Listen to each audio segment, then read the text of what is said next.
അസ്സലാമലൈക്കും. ഇപ്പോൾ നമ്മളിപ്പോൾ ഉള്ളത് വെളിയങ്കോട് ജുമാഅത്ത് പള്ളിയുടെ അടുത്താട്ടാ. അടുത്തൊരു കാഴ്ച കാണിച്ചപ്പോൾ കണ്ടോളി. നമ്മളെ പള്ളിയുടെ ആ ഒരു സ്ഥലത്താണിത്. പള്ളിയുടെ മുന്നിൽ ഹൈവേയുടെ സ്ഥലത്ത് തന്നെയാണ് തോന്നുന്നുണ്ട്. എന്തായാലും ഒരു ഐഡിയ ഇല്ല. പക്ഷെ പള്ളി ഇവിടെ സ്ഥലമായിരുന്നു ആദ്യം. ഇവിടുത്തെ ഒരു അവസ്ഥ നോക്കി ഞങ്ങൾ ആരാണ് ഈ വേസ്റ്റ് കൊടുത്തിട്ട് ഇട്ടുള്ളത്. ഇവിടെ ഈ ഖബർസ്ഥാനും കാര്യങ്ങളും ഒക്കെ ഹോട്ടൽ വേസ്റ്റാണ്. കാണുമ്പോൾ പാം ഓയിലിൻ്റെ ഇതൊക്കെ കാണുന്നുണ്ട്. ഇത് കണ്ട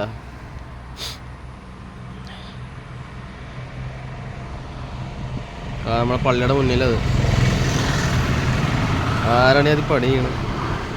ഇത് ഇവിടുത്തെ പഞ്ചായത്തും ഹരിതകർമ്മസേന ഒന്നുമില്ലേ ഈ പ്ലാസ്റ്റിക് എടുക്കാനും ശേഖരിക്കാനൊന്നും?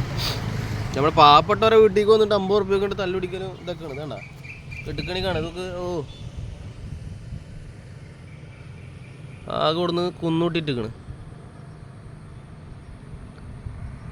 ഹോട്ടൽ വേസ്റ്റൊക്കെ തന്നെയാണ് ഇട്ടുള്ളത് ഇതിൽ.